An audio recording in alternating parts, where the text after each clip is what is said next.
Not as warm in southern Manitoba today, but still the humidity. That's why I'm sweating. I didn't want you to go, is he sweating? Yeah, I'm sweating. I'm admitting it right now. I've also got a sty over my left eye. I've been treating it with nano silver gel, so it's getting better, but it's a slow process. Welcome to the show, everybody. It's Monday. It's July the 15th. 2024. On the show tonight, security expert, protection expert Jeff Stone of Tacit Investigations and Security in Winnipeg, and author Donald Lee. As a matter of fact, Donald's got a recent book out, a newish book out. It's called The Way Forward, How to Escape the Totalitarian Control of the New World Order and Heal from Its Trauma. A little bit of a wordy title, but hopefully he's got all of the tips in that book that we can use, and we'll discuss that a little bit later on. And there's some new details emerging from the assassination attempt over the weekend of Donald Trump. If you were watching on Facebook or X tonight, you mean you're just hearing about the assassination attempt right now? You haven't heard about this yet? My God, where you been? Seriously, I'll bet there are some people who right now, at this very moment, just found out about it. They've been away. It's summer. They're not letting their devices get to them. They're not listening to radio. They're not doing anything outside of what they're doing. And so, yeah, it's not surprising. There might be a few stragglers coming in late, hearing about the assassination attempt, and there are more details emerging. It seems like it's a minute-by-minute thing, so we're going to talk more about that a little bit later on. And Donald Trump is named a vice presidential candidate. We'll get to that in just a second.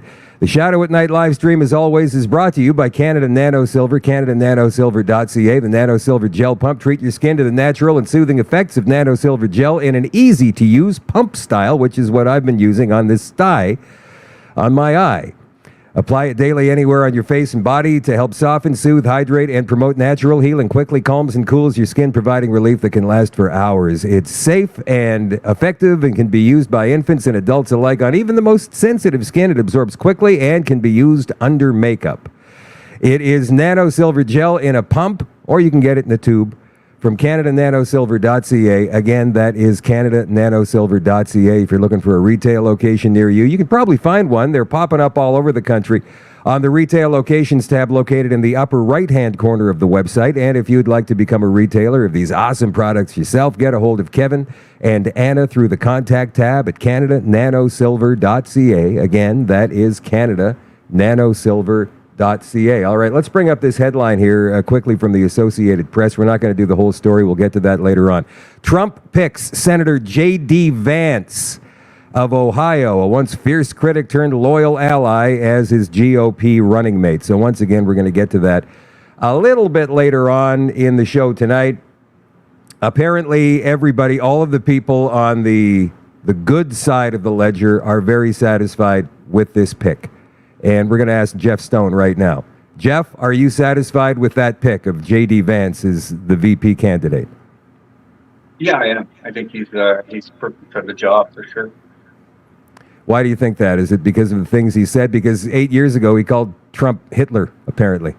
Well, I think when you're going through an election, you're always going to have your personal favorite at the beginning, but then when you start getting into the politics and the policies and so on and so forth, I think they kind of like grew closer and closer together to where they actually have the same platform and vision for the country. So I think it's a good pick.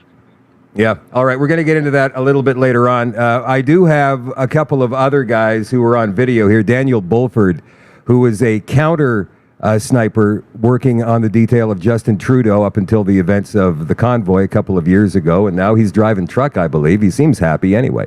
So we're going to hear what Danny has to say later on. And he said pretty much in his video put up on his Instagram the same thing that you and I discussed last night, which was there's no way this ever should have happened. But Danny doesn't go into details too much about why or how or who might be behind it. He's just looking at it strictly through a critical lens from his experience. And also there's another American sniper who has made a comment on this on Gab. We're going to talk about that later on. But in your experience, and you've done protection for a lot of big names who have come through the city here in Winnipeg and other places as well. Before anything happens at all, you're going to stake out a site at least a week in advance, maybe longer, correct? Correct. Yeah. In our industry, we call that, we would send out what we call an advance team. And basically what they would do is do a site survey. And so in this particular case, there are several buildings that are on the property. And so what I would do, or what any other security firm would do, including the Secret Service, is you want to get command of the high ground. So you want every rooftop covered. And what determines that is like this, what we would call a safety perimeter, okay, or a protected zone. So let's hypothetically say that the most accessible firearm in the United States is the AR-15, okay, and it takes a .223 round, okay. So its effective range would be about somewhere around 600 yards. So if I was doing a site survey, that's what I would be looking for, that range, okay. And so the high ground is the first thing that we would look at. And then a secondary team would come in and they would look at all the logistics. So everybody that would have access to that location and site during the regular course of business, we want to know everything about them. You know, times they arrive, how many employees, so on and so forth. Then you would have a communications team, and in this case, it's called the MAC. Okay, and the MAC is the Multi-Agency Command Center, and what they're tasked to do is to put local law enforcement on comms and in the same communication systems as the Secret Service. Okay, so once you've established a security zone and you've got your command center, then you what you want to do is you would have in this case Secret Service guard protectors of in this case Trump himself, and their primary job is exactly that, to protect him at all costs. And there's a term that they use, and like what we saw in the video, a lot of videos that are out there, where they kind of like dogpile them. That's actually called the body bunker. And all those Secret Service agents, they have their Kevlar vests and so on and so forth. So there's layered and layered and layered protection over the president. The third team would be what would they call Hawkeye. Hawkeye are the guy that in some of the videos you might see who have stood in full tactical gear on the stage. They're looking for threats within the crowd. Looking for what? Looking for threats, other threats, because you got to appreciate they don't know how many assassins are out there, right? So, so they're scanning the crowd, they're looking, and they're listening in their comms, taking direction from the command center. So then you've got your counter sniper units that are on the high points. Okay, so once you have the counter sniper teams all dialed in, you're pretty secure, right? And then you've also they also have agents throughout the crowds that no one knows about. So they're dressed in plain clothes in most cases. But at the end of the day, you should have a pretty secured site. Contrary to what we saw unfold on the weekend. What happened was just it's beyond negligence. It's like beyond gross negligence. It's should never have happened. So let me ask you, how many errors that from the video you've seen and the stories that you've heard, how many errors have been made that we can count so far? Oh wow. As far as counting, I don't know, but I can point out some of the deficiencies. Okay, so that rooftop that assassin climbed up onto, they didn't include that into their perimeter, the Secret Service perimeter, which again, I don't know the answer to why they wouldn't have included that. Reports are coming out that that was supposed to be the local law enforcement responsibility. Now, whether that be the case or not, like myself, if I was surveying that site, that would have been included in my primary protective zone area, under my command, under my control. But in this case, whatever, if it's a law enforcement, there was no comms at all between the two. At least it didn't appear to. Because you would have seen, if on a regular deployment, they would have had aerial drones, they would have had helicopters, they would have had something with a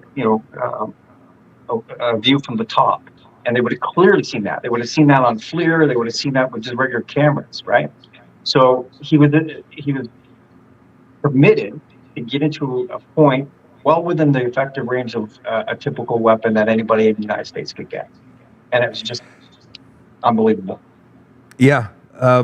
What about the situation where the spectators, the people there, the attendees of the rally, were yelling at local law enforcement and possibly Secret Service agents, "Hey, there's a guy on the roof. He's got a gun. Hey, there's a guy." They're yelling at the officers. And it appears as though the officers either ignored what these people were saying or sloughed it off to these people are just drunk or how could they not pay attention to something like that when so many people were yelling it from the rooftops, if you'll pardon the expression? Well, no, I saw some of the video that you probably saw as well, and you're correct, like 100% correct. There was a report where an officer actually climbed the ladder, saw the assassin, and who turned the rifle on him, and apparently he, went down the ladder. But you're correct. Like at the very least, if people are yelling for up to 3 minutes, I understand, from some of the reports I heard, up to 3 minutes, they were yelling and pointing. They didn't even have a police unit with lights on, just as a deterrent. There was absolutely no deterrent. This guy apparently walked through a field with a full-on rifle and climbed a ladder and got into a prone position, which tells me that he had some basic training at the very least. And at that range of 150 yards, it doesn't take a whole lot of skill to hit a target that close. What about the dogpiling, as you called it, when the shots rang out from the initial video that I saw? And, I've been proven wrong since I first saw the video. At least my first perception of the video was it took the agents far too long to get on top of Trump when the shots were ringing out. What were your thoughts on that? I think they actually did a good job. There was one straggler, the female, that was kind of, singled out. But by and large, they did their job. They got him into the body bunker to protect him. And then I did hear some reports, and I did actually hear the command that Hawkeye was on the stage. That's those guys in full tactical gear scanning the crowd. But then within seconds later, they did say that the assassin was down. So they did say that because, and the reason I ask, and there's reports coming out today, we saw in Redacted today with Clayton and Natalie Morris, that there's probably a second shooter involved in this. There's proof of this allegedly, but we don't know yet. We haven't seen the reports, the complete reports of that. But they dogpiled Trump, and then they let him up. Yeah. They let him up, and that's where he does the big fight with the fist in the air. Should that have happened? Well, at that time, it was all like they had already indicated that the target was neutralized. That's right. One target, but they if they didn't see this guy, it's quite possible there could have been another guy. I mean, you're right. Normally, they would actually have his head tucked down, and they would drag him, like almost like he would be in an airplane position, and they would cover him and just rush him out of the area and into the beast, as they call it. Yeah, but That's the they normal didn't. protocol. They let him they let him get up and put his arm in the air and yell to the crowd. Yeah. I mean, did that not seem weird? It did, but at the same time, is I it know. Trump? Is it Trump? Is that just who he is, or who knows? Who knows? But technically, they should have escorted him off that stage immediately and got him into the armored unit and gone. So yeah, I take your point though that perhaps they should have done what they're supposed to do. It just doesn't make any sense to me that they would expose him to the crowd that soon after the shots rang out, even if they thought they did have the suspect down. It just does not seem. For me, and I it think wouldn't you have know happened. what I'm getting at, right? You know what I'm getting at with this. Yeah, for me, it wouldn't have happened. He would have been just hauled out of there. It's not a choice. It's like, a lot of people don't understand that the Secret Service detail is not like Trump does not have control over that. They are assigned to him, and that's done through the Secret Service director, who a lot of people are calling for a resignation. And I don't. Well, I actually support that, but they should have just taken him off the stage. I don't know why they would have let him do that, but I mean, it's okay. good to hear, I suppose. Here's something interesting. I'm going to throw it up on the screen here. It came from 4chan. So 4chan is allegedly, or not allegedly, notoriously unreliable. This is the home of QAnon, right? That's where QAnon was born, and we know what QAnon is for the most part. But this popped up today and then started circulating all over X and other social media. That was quickly dispelled by all the fact-checking organizations out there, which made me raise another eyebrow right up to about here. It says, "My name is Jonathan Willis. I'm the officer in the famous photo of the two snipers on the roof at Trump's rally. I came here to inform the public that I had the assassin in my sights for at least 3 minutes, but the head of the Secret Service refused to give the order to take out the perp." So this post is blaming the head of the Secret Service for not giving the order. I think that order would have come from the ground, would it not, from the site commander? No, if there's a threat that's determined, they have a green light. They don't need permission. They can take the shot immediately. Okay. What about? I find that claim innocuous. Like it's.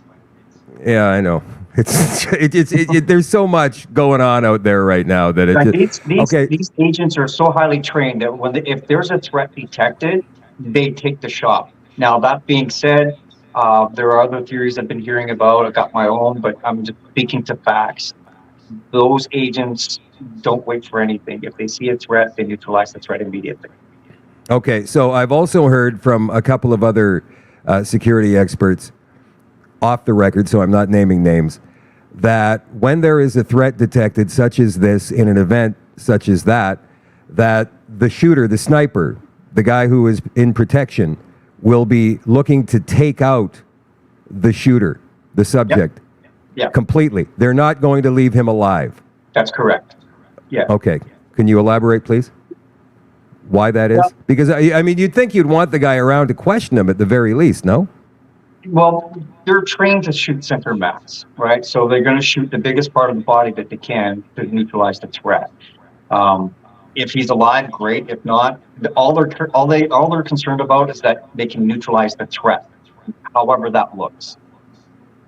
A lot of people have a misconception. Oh, well, why don't you shoot him in the arm or the leg? That's because A, it's illegal. It's against the Geneva Convention, and two, that's not what they're trained to do. They're trained to shoot center mass, neutralize the threat, so that they're not a threat. But they took this guy out, man. I mean, like the one witness said they blew his head off. Yeah, you have to appreciate they are using high caliber weapon systems like platforms. And if you look at that scenario, he was in a prone position, in a concealed position, and all they had, from what I understand, from the vantage point from the counter sniper, was just a headshot. So you're not going to go and pick a point out of his body. You're just going to shoot whatever's there. Yeah, it just seems so perfect. So perfect I for get the what you're narrative. saying, and I've got Yeah. my theories as well. I'm just telling you what the training methodology is. They're trained to shoot, center, mass, neutralize the threat. Okay, so are you comfortable talking about your theories? We got a few more Sure. minutes left here. If you want Sure. to talk about what you think might have happened here, because I still don't know. I haven't put it together yet. I'm leaning to one way, but I just haven't got the corroborating evidence yet. So what do you think? Based on fact pattern, we've seen how the Democrats have gone at Trump since he came down the escalator. They've thrown everything at this guy. Lawfare, spying, the whole nine words, the dossier, all of it. You're a week from, or actually in this case, it was only a couple of days, 2 days from the RNC convention, right, where he actually takes the nomination of the president candidate. The polling numbers indicated that Biden has no chance to win. He knows that. So does his campaign. So the last ditch effort is to, how do you get rid of him? Well, Biden on the 8th of July stated at a fundraiser that it's time to put a bullseye on Trump. He stated that. Yeah, it's 7 true. days later, It's true. right? Now, So- that could have been if you'll pardon the expression, a tacit suggestion Here to you the go. wing nuts out there to maybe go ahead and take a shot. Well, this young lad had some training. I'm not saying he was an expert. You don't need to be an expert from that range, but he knew how to sit, lay in a prone position, and he was pretty close. He was pretty close, right? So, what I'm looking at is why would the handpicked Secret Service director was handpicked by Biden in 2022, who's a huge advocate for DEI. And that was Yeah. clearly demonstrated on stage. She was a little bit straggling behind. Yeah. But at And the then end of the wasn't day, she the same one who had trouble holstering her weapon as well? that's correct. Yes, that's right. Yeah. Fumbling around like Abbott and Costello. Yeah. So the other Ridiculous. issue that I have is Trump's campaign had been asking on several occasions for increased security detail, and they kept denying. So, given all the fact patterns that they really don't like this guy, Biden knew he can't win. Every time they threw a charge at him, like an indictment, his polling numbers went up. He's actually in the swing states. He's actually polling extremely well. It's on the level of Reagan when he got in. Like he kind of swept just about every state. Yeah. So they don't want him in there. And then when I say they, we're talking the BlackRocks. Incidentally, the kid was in a commercial in the high school in 2020, Yeah. or 2022, sorry. And Yeah. coincidence? Who knows? Bottom line is BlackRock has a lot to lose. They need the Biden policies, the foreign policies, and the World Economic Forum, DEI, SOGI, all those policies as well, for them to increase their market share, because Larry Fink has stated in his annual statements to the shareholders that they need to look for new sources of revenue because they're pretty much saturated. What better way than to have open borders and create a whole wave, 20 million new consumers, go to Ukraine, blow it up, and then get a $500 billion reconstruction contract. I'm willing to bet they probably have the same thing in Palestine. Yeah, that makes sense. Do you think that Trump could have orchestrated something like this on his own to guarantee an election victory? Some people are saying that. Yeah, no, that's when you look at the caliber that would have been used in that AR-15. No, people don't. I don't care how good you are. A sharpshooter, even Danny Bowman will probably tell you. Beaufort will tell you, no, you're not going to take a shot and try to graze somebody. That's not going to happen. Not going to happen. I mean, you would have to be the most expert of expert marksmen to try and pull something like that. The JTF-2 sniper couldn't do that, and they hold the world record. I'm just telling you what I know. At that close range, even a sharpshooter, which specializes in shorter distances, no. And not to mention that there is people that did die, Yes. right? Yes, In the but crowd. I mentioned last night, and this is something that I need to repeat because I think some people just aren't getting it, and that is when we say out loud, "Oh, they'd never do that." If somebody got killed, that means that it must be this. I don't think they care, Jeff. I think that they would You're look right. at that as collateral damage. And, and when we say they'd never do that, we're actually talking about ourselves. They would do anything. I take your point. I take your point. We're not talking about people with the same morals as you or I or most people, right? Especially when you're talking assassination, right? So with the money that's involved and the characters that are involved, the deep state, if you will, the military industrial complex, which is heavily invested by BlackRock, Vanguard, State Street, they have a lot to lose. If they can't get Biden to stay in the White House and get reelected, they have a good chance of losing a lot of money. Do you believe that Donald Trump is actually on the side of good? Because there are people who are saying they're all in on it. I believe he loves his country. I really do. He took a net loss on his business when he went to the White House. He's been through a lot of shit. Excuse my language, but he's been through a lot of stuff. Most people would have a long time ago. So this guy is tough. He's showed on the world stage when he was president. His administration did some amazing stuff, like the Abraham Accord, something that was unheard of. It's never been done. Never. The economy was, the best it's ever been. Unemployment was the best in history. He moved the embassy in Israel, which 4 other presidents previous kept saying they would do it, never did do it. So he got stuff done, and it was all good stuff. Closed up the border. So he did a lot of good things for his country, and then COVID hit.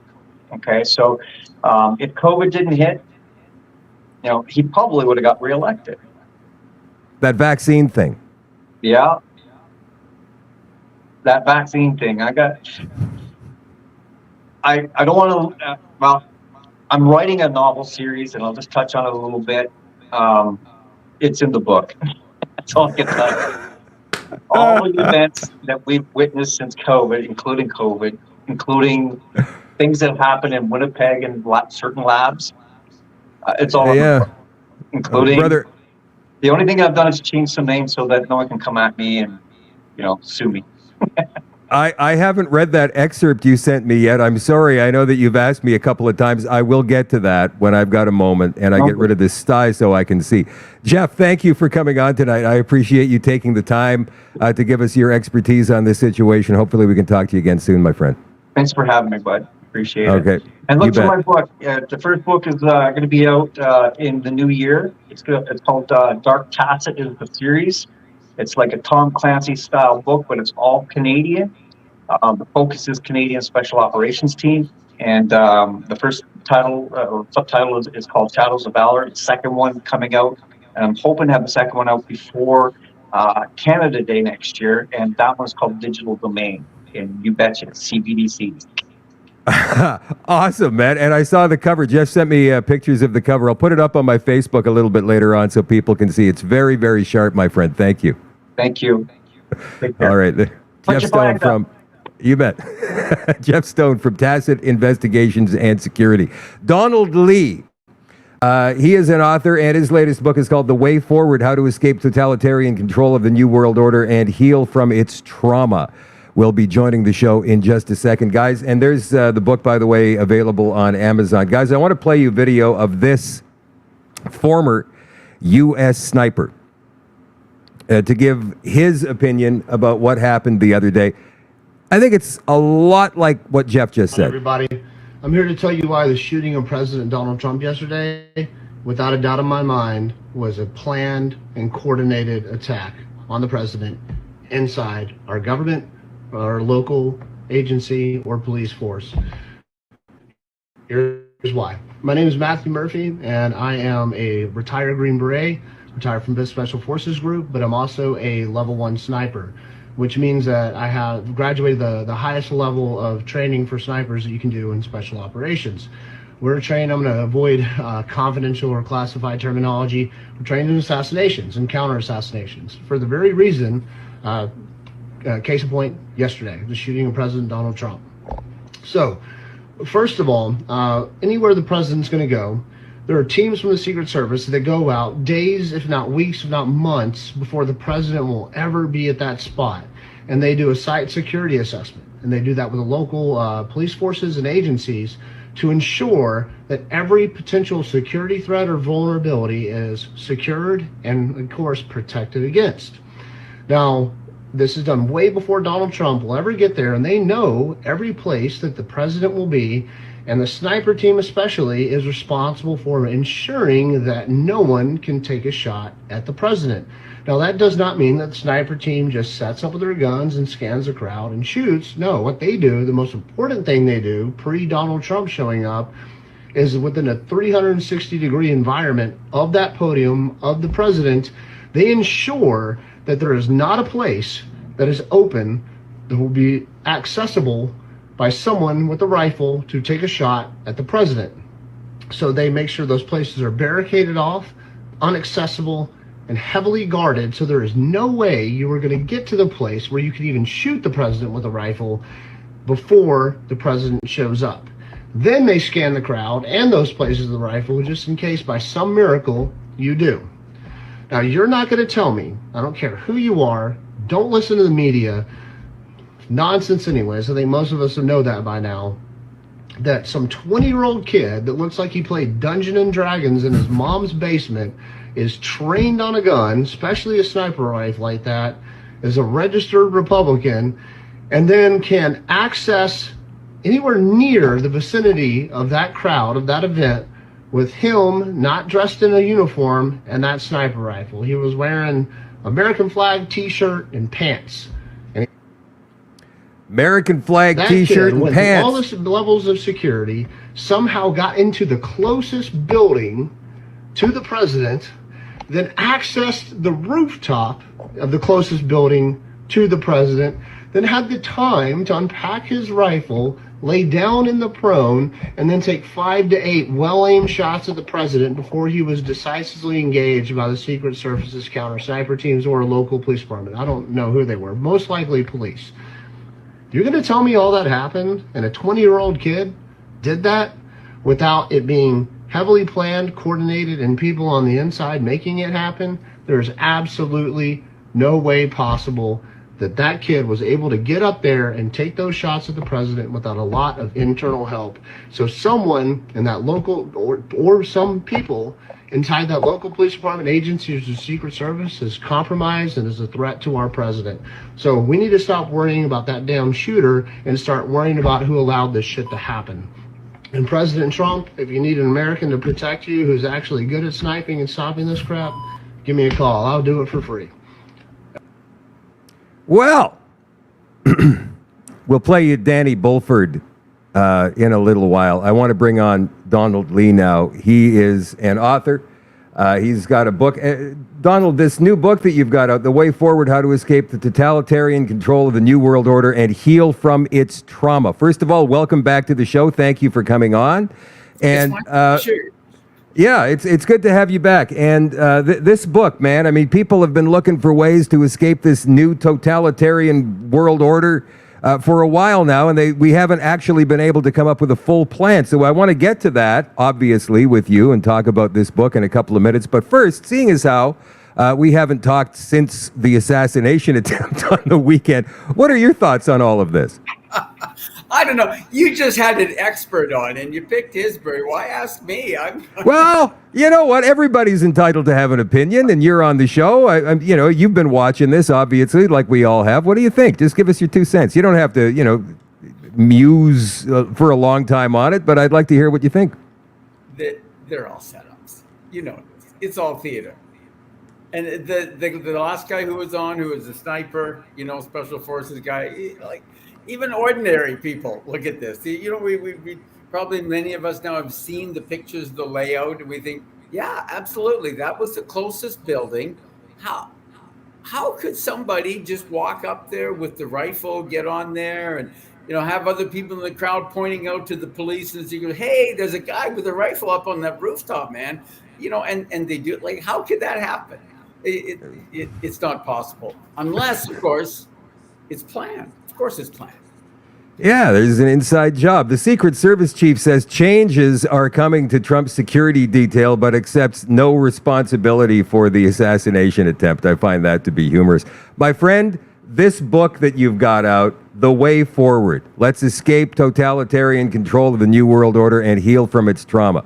Kind of a longish title, so let's start with Escaping the Totalitarian Control. When you say totalitarian control, are you talking about what is happening to us right now or what is yet to come? Well, both.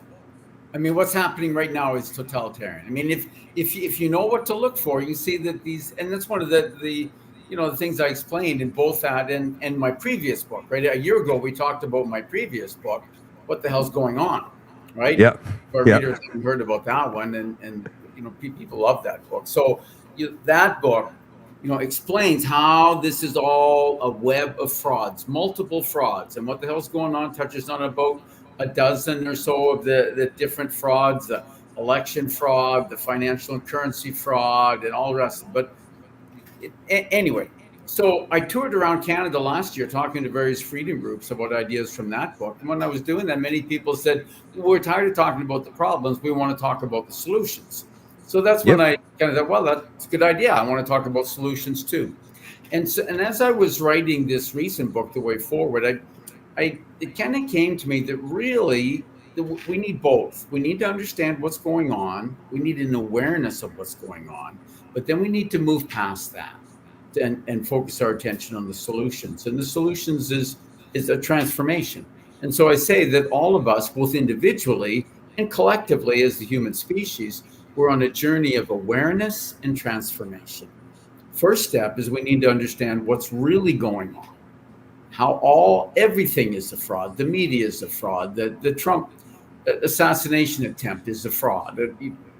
We'll never know all the details about it, but we don't need to know everything. But we need to know enough to understand the nature of the problems that we're facing. And so then in The Way Forward, I take it, a reasonably good look at the three types of warfare that we're being subjected to: spiritual warfare, psychological warfare, and on the physical level, it's fifth generation warfare. And I explain, at least generally, how those different types of warfare work and how we can sensibly respond to them. And we need to respond on all levels. It's like, if we were to think of it in terms of a traditional kind of war, that, the kind of wars we think we understand. Take, for example, the Second World War. Like, there was battles and battlefronts all over the world, right?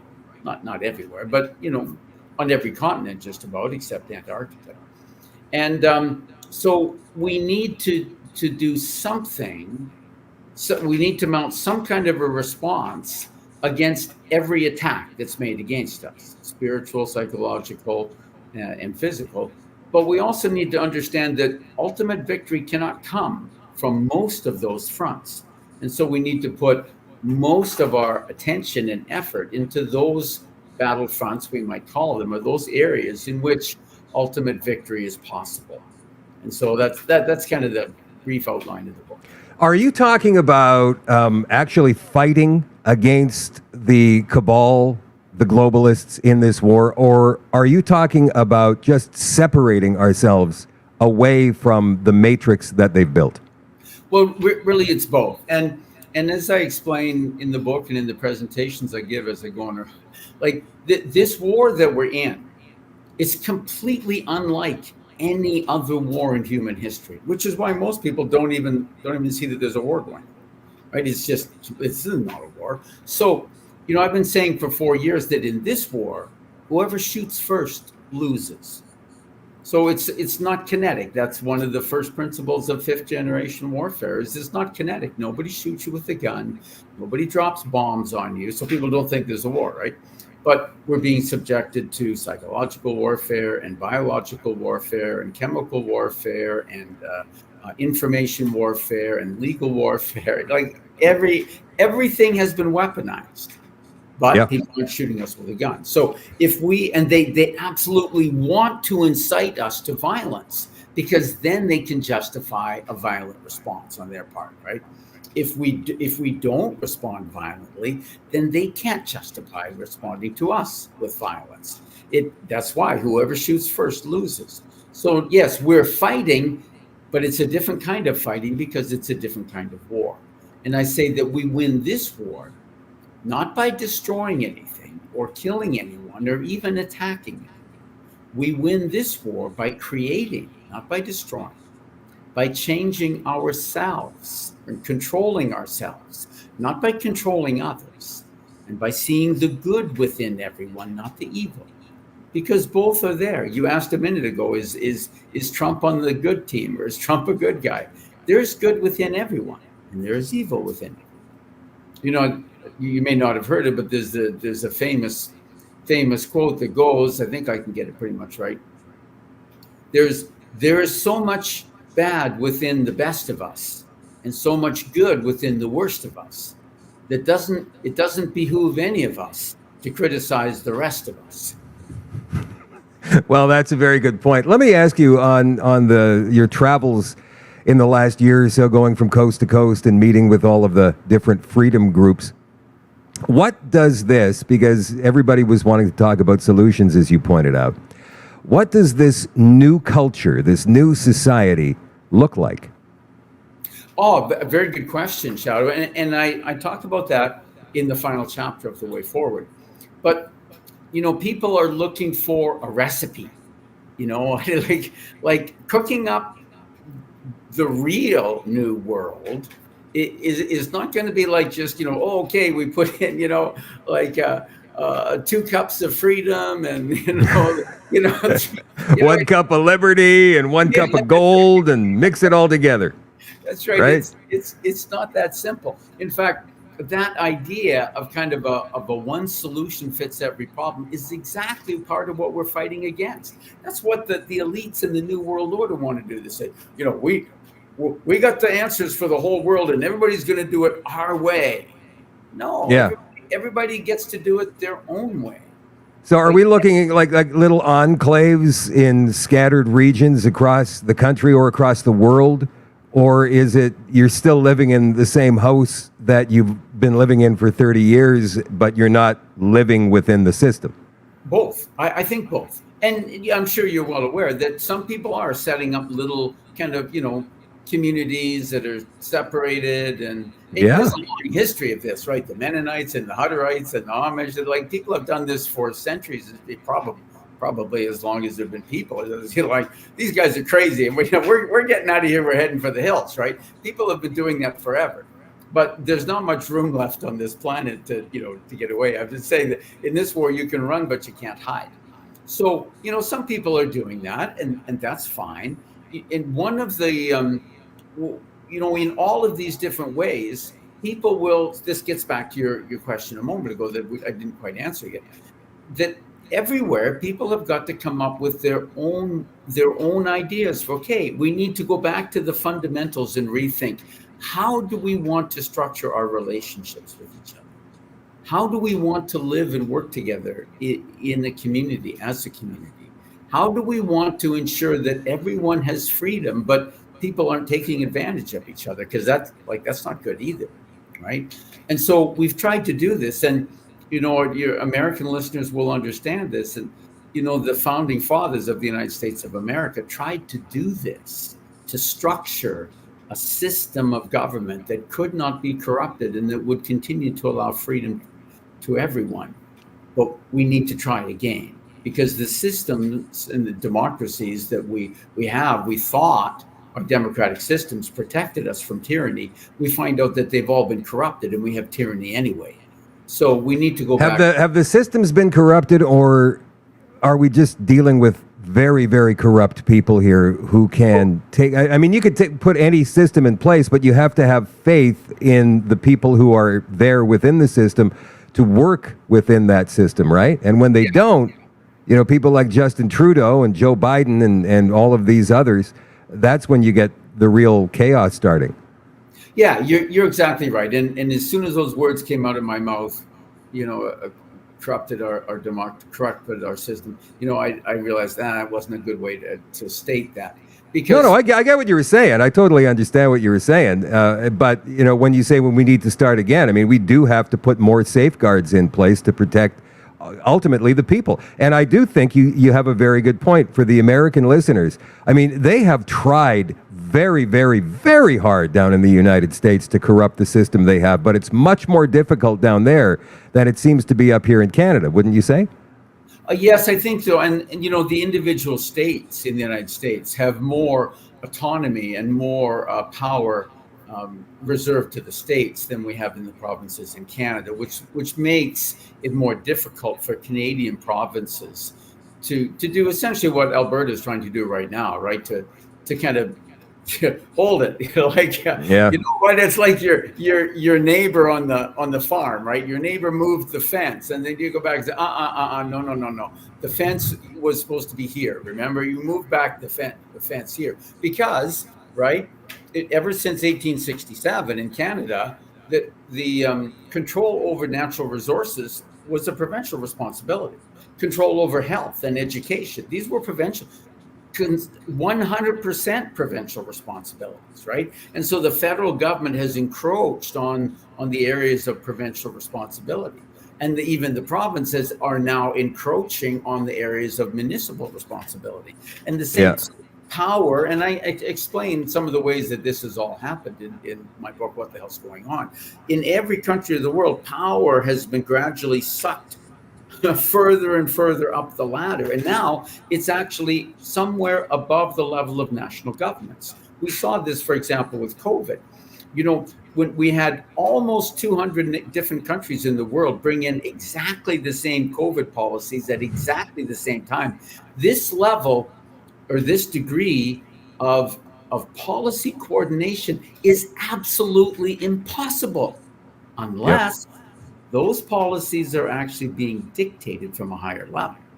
That's what's happening. And we see the same thing. We see the same thing with our, the internet. What are they calling it? What was the name of that bill that Canada just passed about online harms? Right. Yeah. They always phrase these things in terms of, we're going to protect you from more safety and security. Yeah, and we feed into this. What they're doing is they're taking away our power, and they're instituting a more centralized control. That's what has made all of these government structures tyrannical. Did you see in your travels, Donald, I'm sorry to interrupt you, but did you see people who are saying we're going to fight back? I mean, like people like Maggie Hope Braun, for example, who you did an event with a couple of weekends ago. We're going to fight back now at the municipal level, at the town or city level, or even the school board level, and we're going to work out from there. Yeah, it's really, and the old saying, all politics is local. It's really the only level that we can make meaningful change is on the level, our local level, our municipal level. And so, I suggested that's really the only, if you want whatever political action you want to do, it should be done at the local level. Yeah. When you were on your tour, and I know you're still going across the country talking to different freedom groups and talking about your book, this is going to be a tough one.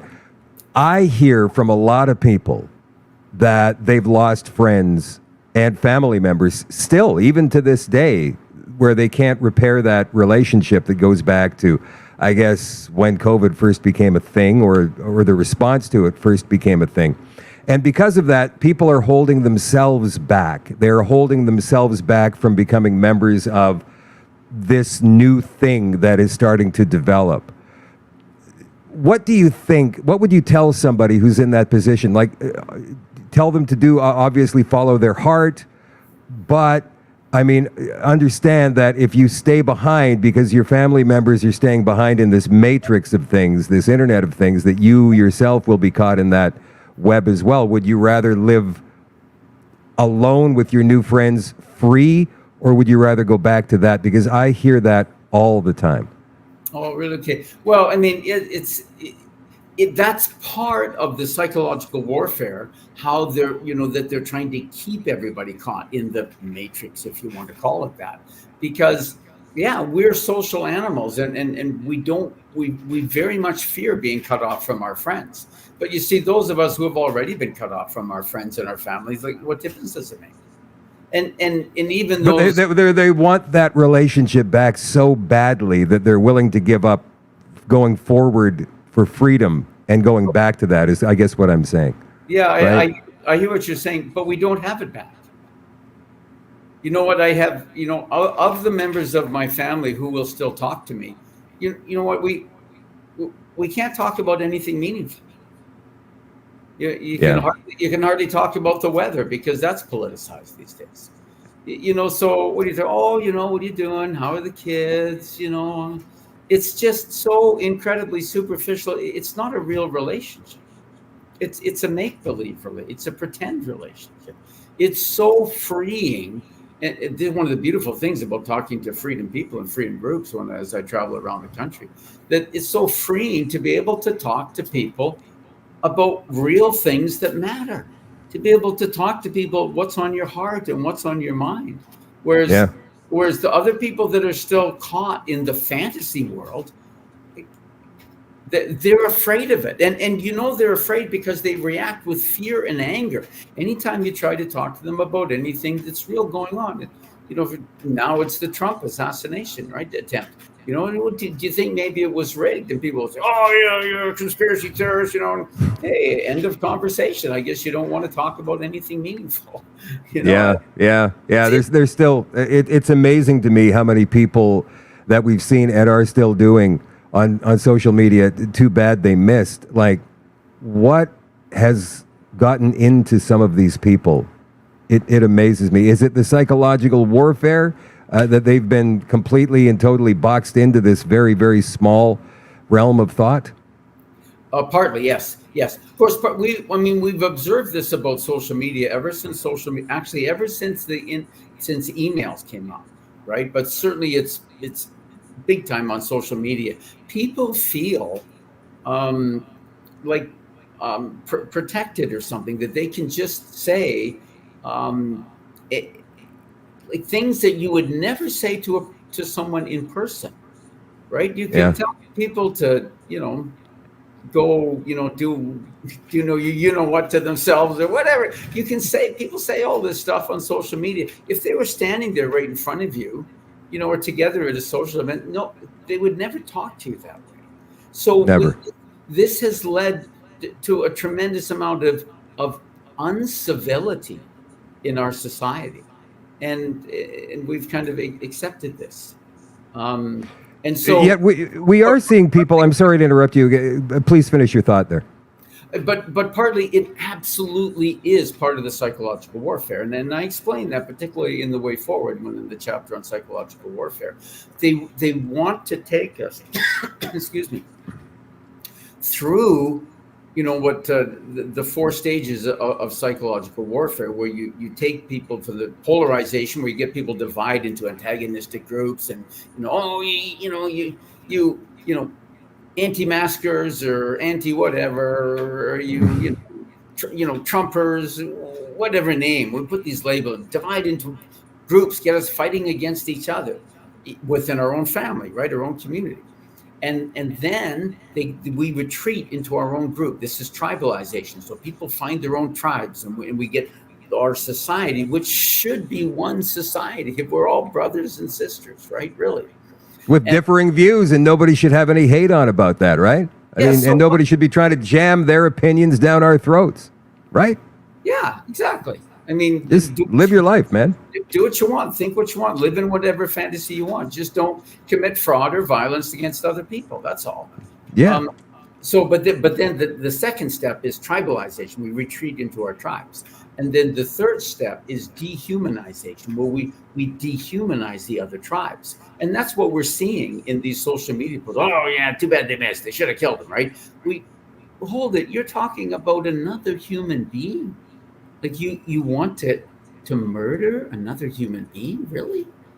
Your brother, your sister? Like, if we were to do this in person, this is extremely difficult to kill another human being. You got to be trained. You got to be trained to dehumanize people before you can kill another human being.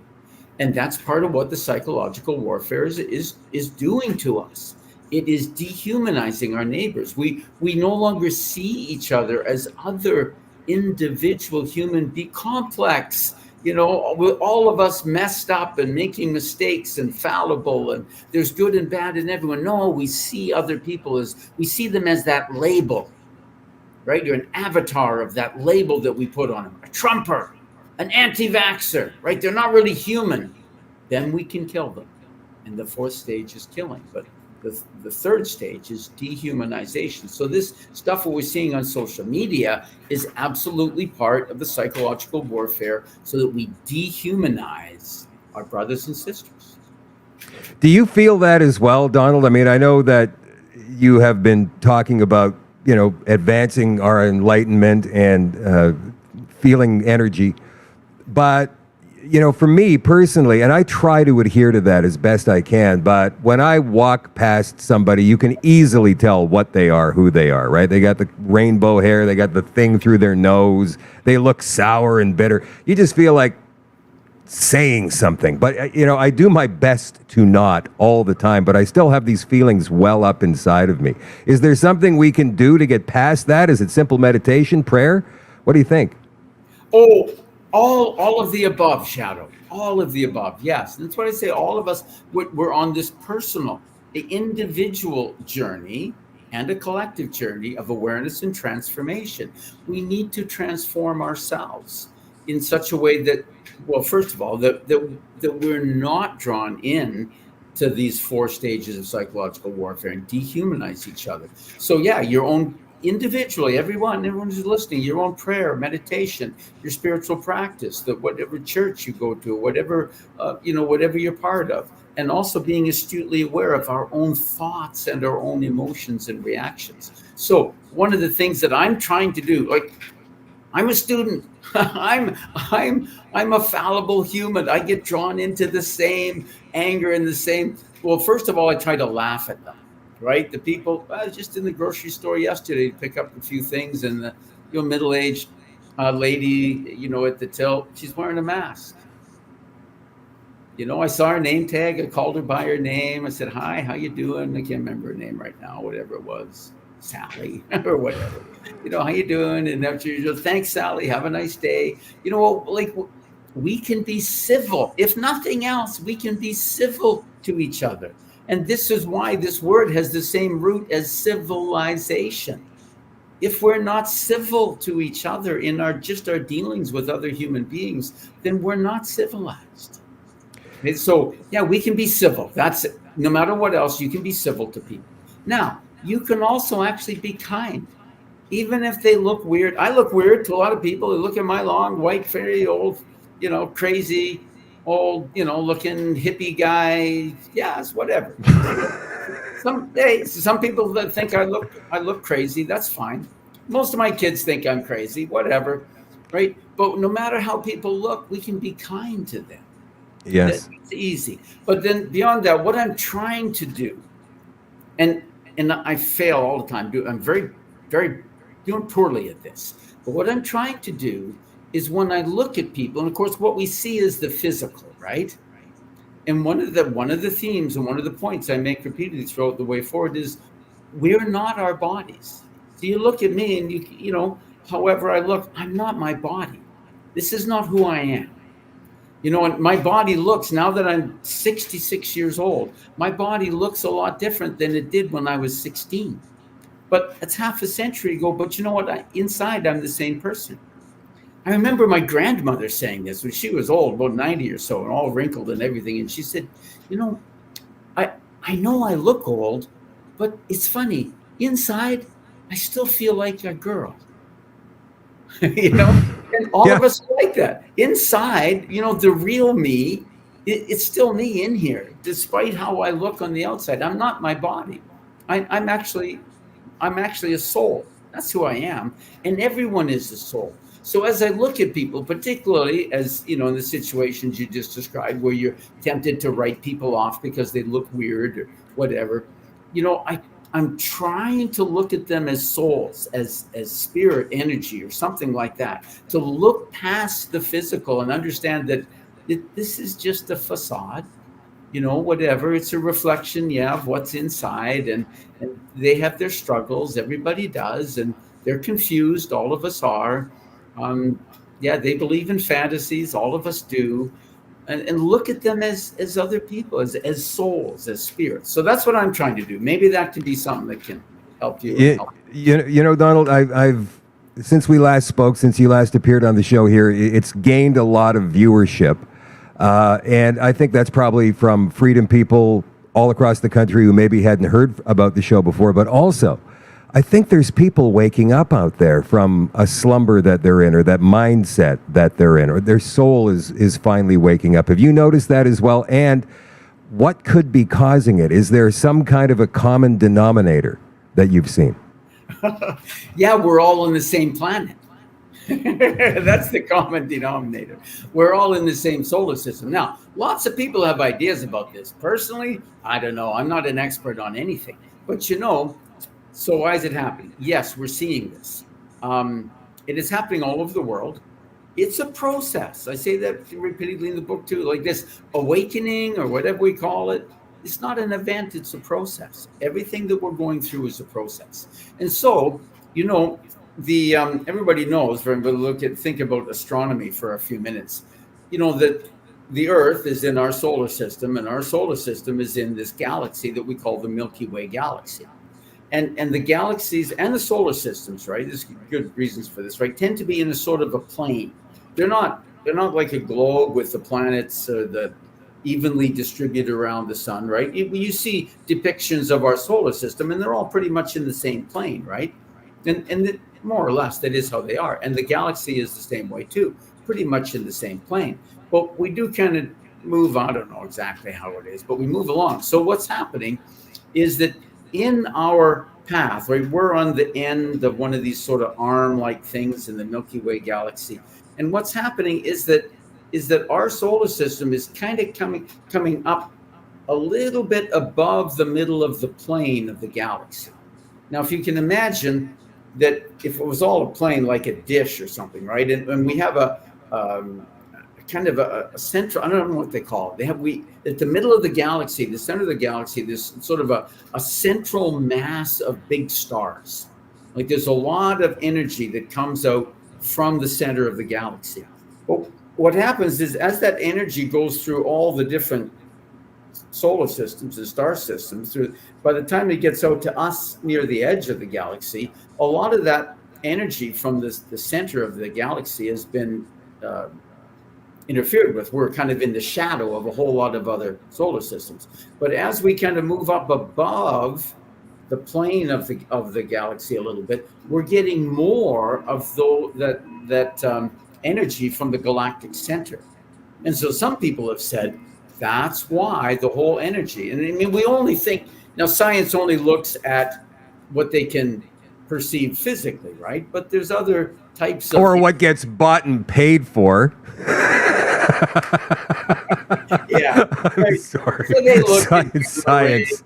and things like that, right? But they call this the what do they call it? The galactic wind or the solar wind? The force, brother. It's the force. Come on. The force. No, there's names for this, right? We here on Earth, right? We have the sun on one side, and we have all the energy coming from the sun, and they call it the solar wind. The galaxy, I think they call it the cosmic wind. That it's coming from the other side. And so when the power of our sun, because the energy from the sun fluctuates, right? We have, there's a solar cycle, right? So it fluctuates. So when we get less solar wind, we get more galactic wind. When we get more solar wind, we get less. They push each other out, kind of. So we're getting more of the galactic wind or the cosmic wind, whatever they call it. So we're getting more energy then because of the position and the cosmic winds, and the energy is starting to. Is that it? So some people, the Hindus say that we're coming out of the Kali Yuga, right? The Iron Age or the Dark Age, and that there's these very long-term cycles. And that astrologers would say that we're making this transition from the age of Pisces into the age of Aquarius, and that because of the energies changing, that we change. because we actually perceive these, even though we don't notice it. So there's all kinds of explanations. I don't know what's real. Have I frozen? Nope, you did, but now you're back. The book is called The Way Forward: How to Escape the Totalitarian Control of the New World Order and Heal from Its Trauma. The author is Donald Lee. Donald, are you going to be, I know you are continuing on your tour across at least Ontario right now. Where are your next couple of stops? Oh, this week I'm speaking tomorrow in to the Niagara Group. It's actually in St. Catharines. Then Wednesday I'm speaking in Aurelia, and Thursday I'm speaking in Kitchener. And where, do you know what venues you're going to be speaking at, or can we find that online somehow? Yeah, the best thing is to go to my website, which is www.cominghomespirit.com. Coming Home Spirit. ComingHomeSpirit.com. Yeah, go to the events page, and I have my whole July speaking schedule on there with the places, dates, times, and stuff, and you can catch up with me. Yeah. All right. Thank you, brother, for coming on tonight. We'll talk again soon. Love to meet you in person one of these days soon, too. Yeah. Next time I come to Winnipeg, I'm not sure when that'll be. I'm not planning very far in advance these days. I'm being led by the Spirit. All right, Donald, thank you for taking the time to be on tonight. We'll talk to you again. Thank you so much. God bless. All right, there is Donald Lee again. He's the author of The Way Forward: How to Escape the Totalitarian Control of the New World Order and Heal from Its Trauma. And that's it for the social media part of the show tonight, you guys. We are going to carry on with more stuff in the extension. What have we got here? Oh, look at this. A PSYOP war is upon us. We've got a great new Substack we're going to check out. Also, a couple of other videos from the incident this past weekend, including what Danny Bulford had to say. And yes, there are other things going on. For example, a major bank has launched a carbon footprint tracker to crack down on meat and dairy purchases. All of that and more coming up in the extension in just a couple of minutes on shadowdavis.com. If you're an all-access member, I'll see you there in 2 minutes. If not, I'll catch you tomorrow night. Rob Boudelier, I think Rob is coming on the show tomorrow night. Rob Boudelier tomorrow night at 8 o'clock Central for another Shadow at Night live stream. Until then, I love you all. I appreciate you all. Catch you tomorrow night, 8 o'clock Central on all of the social medias. If you're in all access, I will see you in 2 minutes. I'll be right back.